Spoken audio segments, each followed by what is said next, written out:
If you're a freelance writer, this is going to be the most important video that you will ever watch. Trust me. As a six-figure freelance writer, my name is Amy. Here on Vesper University, I share all of my tips and tricks and things that I've learned as a freelancer out in the field. And this course is really near and dear to my heart because it's so important and we don't talk about it enough. And you don't realize how badly you need a good contract until it's too late. So in this course, before we begin though, I just want to remind you that I am not a lawyer. I'm a freelance writer. I'm simply sharing with you what I understand about contracts and what my personal experience is and my personal application for my own business. So please, please, please go seek out a lawyer to give you advice on your specific situation. This is merely me sharing things that I have learned as a freelance writer and not to be constituted as legal advice. So my understanding of a contract is that it is basically an agreement between you and your client about what are the terms of your agreement, what are the terms of this project, how are you going to work together. And so first is a contract body. So it's the main kind of like meat of the project, of the contract that you use with every single client. It talks about termination of the agreement. It talks about the term, the date that it is effective, and all that stuff. It details how you're going to work together, and it also details what happens if the contract is broken. The statement of work page is going to be edited for every individual project that you have. And basically that is going to kind of talk about what is the word count, how many drafts, things like that. And then you have a signature page.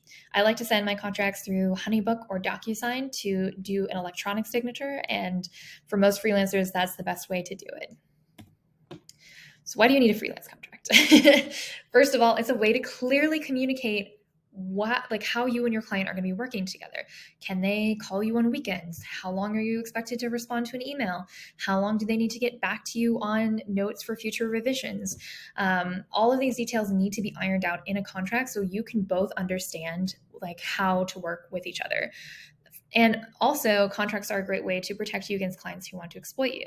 Let's say that in your contract, you say that you will complete one draft of an article with 2 revisions, but you don't state when can those 2 revisions be completed and like what is the final draft considered? Like, can those 2 revisions be completed a year after you write the rough draft of the blog post? 2 years after you write the blog post? What if your client doesn't want to take advantage of those revisions? Are they optional revisions? Or is the second half of your payment tied to having revisions to complete? All of those things need to be spelled out super clearly because if you don't cap the number of revisions on a project, if you're not clear how the client will pay you, what the payment schedule is, what is expected, like how many days after receiving an invoice do they need to pay you? Are there late fees? All of that stuff needs to be considered in your contract to protect you from somebody who might exploit you knowingly or unknowingly, and so that you can be on the same page. Contracts are always great to enforce a scope of work.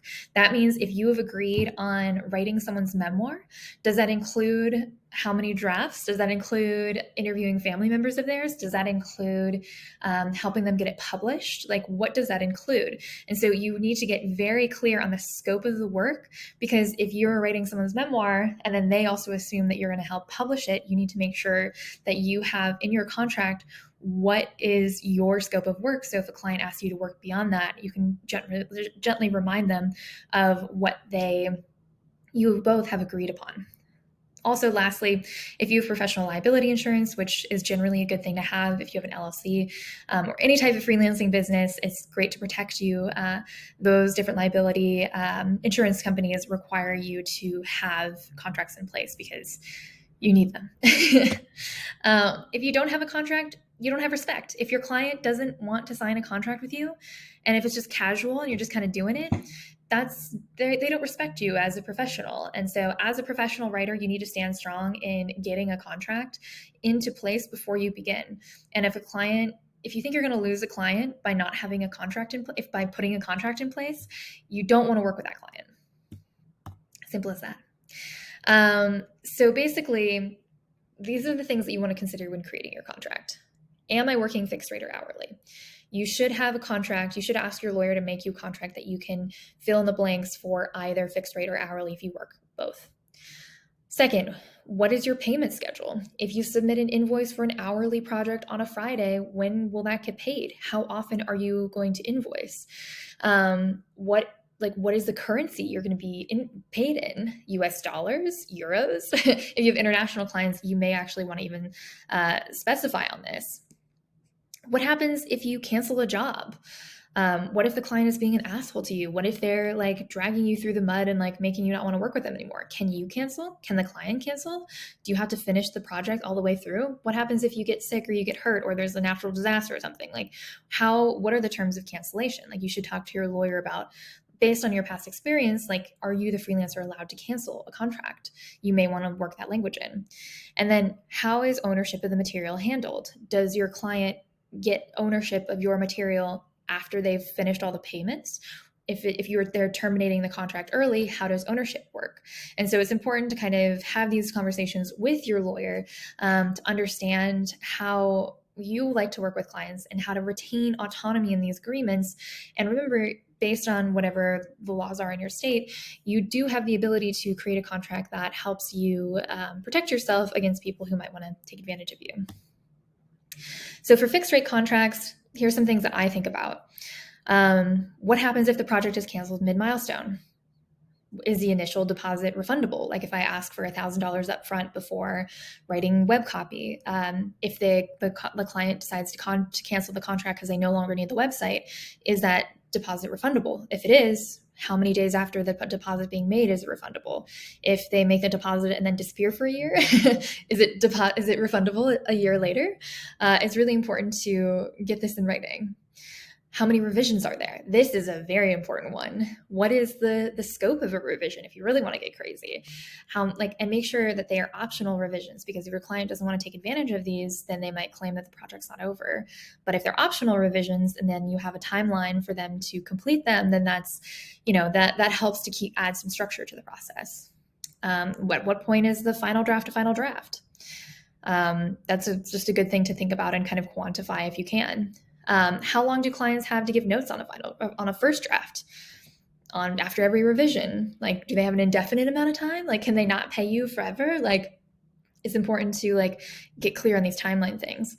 Also, how long is your timeline as a writer for delivering each draft? Like, what does your work look like? And then for hourly contracts, do you have a limit for hourly billing? Like, are you only allowed to bill 20 hours a week? Like, have you discussed this with your client? Like, what does that look like? Do you share hour logs with your clients? I usually recommend doing so. But what are you thinking about with this? Do you bill hours for communication time? Do you bill time for meetings and time spent answering emails, text messages, things like that? Also, how do you bill? Do you bill on every hour? Do you round up to a half hour, or do you round up to a quarter of an hour? Like, what does that billing look like? Also, what is the scope of the project? What are you expected to bill hours on?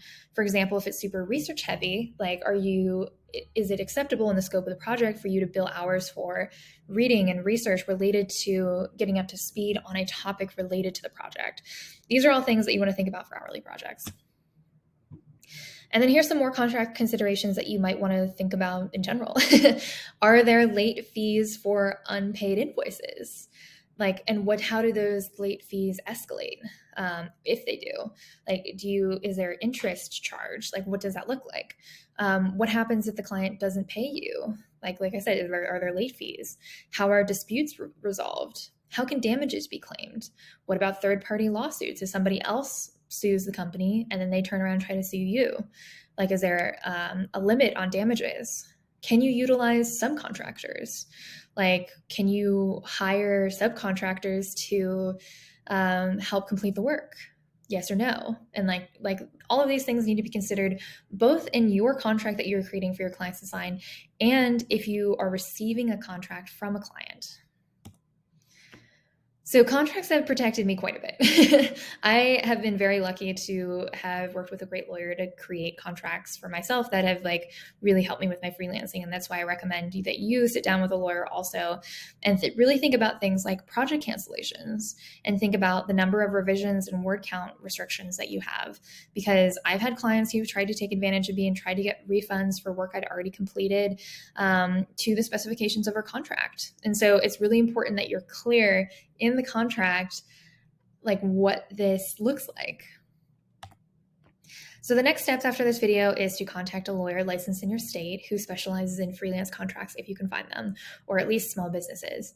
I highly recommend asking friends or message boards for recommendations for lawyers rather than just Google. But if you can find a lawyer with good reviews and a good track record, then that works as well.